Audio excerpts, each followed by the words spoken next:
of the attack and started the work to find.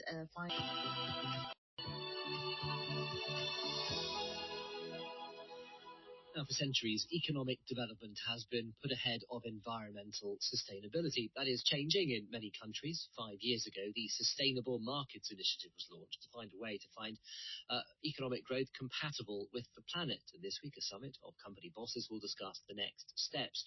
Dr. Hubert Danso leads the Sustainable Markets Initiative for Africa across all 55 of the continent's nations and joins us now. Welcome to the programme. Just lay out the case for us, if you would. Making economic growth compatible with the environment, when in many countries it's regarded as a luxury, something that maybe richer nations can afford to do. Yes, no, thank you very much. A real pleasure to be here, and absolutely, we are having a very serious and dynamic round of discussions with about 300 of the world's leading business and investment leaders at the Sustainable Markets Initiative, Terra Carta roundtables and exhibition.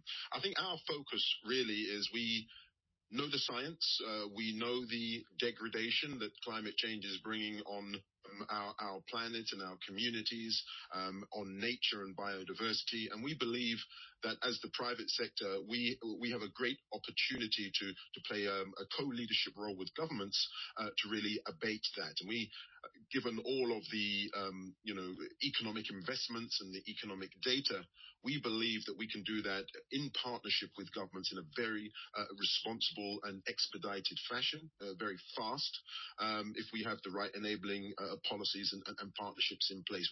We are already delivering a lot of those benefits where we have the right regulations in place to drive down the cost of solar, to drive down the cost of EV batteries, so that we can really deliver that cost effective and managed transition for people, planet and nature. So we are very excited about this. It's not a privilege, it's an essential, it's a necessity, and we're very glad to be able to play a very significant role in making that happen. All right, EVs are electric vehicles, just so everyone's clear on that.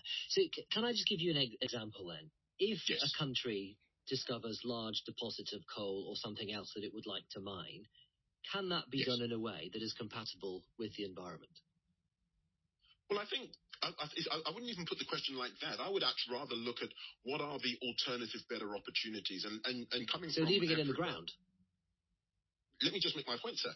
Coming from Africa, we have $4.3 trillion worth of natural capital that we can access, that we can securitize and put on our balance sheets, and we can actually use in a very positive way. It's probably the future of coal, if you like, would be that we actually have a much better option, a much more modern, safer, cleaner and efficient option for the future. Coal is a stranded asset. That's the future. That's the past. We have all of this new and abundant wealth in front of us called natural capital. That's where our attention should go. If anyone were to be asked, would you rather invest in the past or the future, I think that we would say the future. And we've been blessed with such abundant natural capital on the African continent that absolutely all efforts and all bets should really be going on the future and natural capital, and really using that to drive low carbon economies around the world and green industrialization in Africa. As you will appreciate, the world has to decarbonize while Africa has to industrialize. So a lot of the old thinking and the old technologies, are not going to take us forward. And I think that's really the realization. Just to explain though, a country with a rainforest, it also has deposits of coal. How does it earn money practically if it leaves that coal in the ground? Yes, I think practically, the rainforest, as I say, nature is now an investable asset class. And these are some of the great discussions that we're actually having. We're seeing nature has risen where it's actually been given a very good and strong profile and an economic value.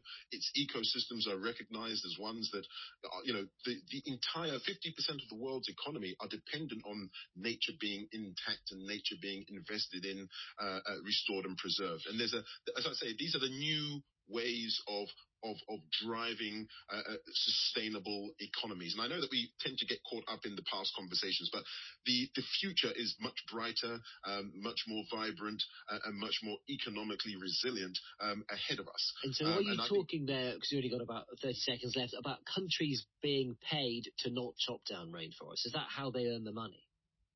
Yeah, I'm saying countries can securitize the value of their natural capital and invest in driving new, modern and competitive low-carbon economies which enfranchise all communities and leave nobody behind in the true sense of the just energy transition. And I think that's Africa's huge opportunity, and we're very excited about it. There's a lot of capital that's ready to go there. There's a lot of private sector support and technologies that's ready to go there. Governments are lining up in Africa around the Nairobi Declaration, where all African heads of state have said our pathway to the transition is in partnership with the private sector through green industrialization. It's effectively Africa's new green investment deal called the Nairobi Declaration. And we're aligning with governments to do that. And that's what we're doing here at the SMI Terra Carta roundtables and exhibitions, putting in place those concrete plans and identifying the resources required to make that happen as quickly and as responsibly as possible. A final brief point. Why is a summit about Africa being held in London? This is a world issue. This is a global issue. The SMI is a global organization, and it has regions and it has regional chapters. And we're very pleased to be the Africa region coming to the summit that's hosted by the SMI, established by His Majesty King Charles III. And it's an excellent meeting spot and at a very, very important time during Sustainability Week here. And it's incredibly valuable for us to engage with colleagues from around the world. It's not just an Africa summit, it's a global summit. And for once, Africa is being considered just a normal member of the global economic community. So we're delighted to be here. Thank you, Dr. Hubert Danso, who leads the Sustainable Markets Initiative for Africa. Well, Dr. Hubert Danso, who leads the Sustainable Markets Initiative for Africa. Well, let's bring in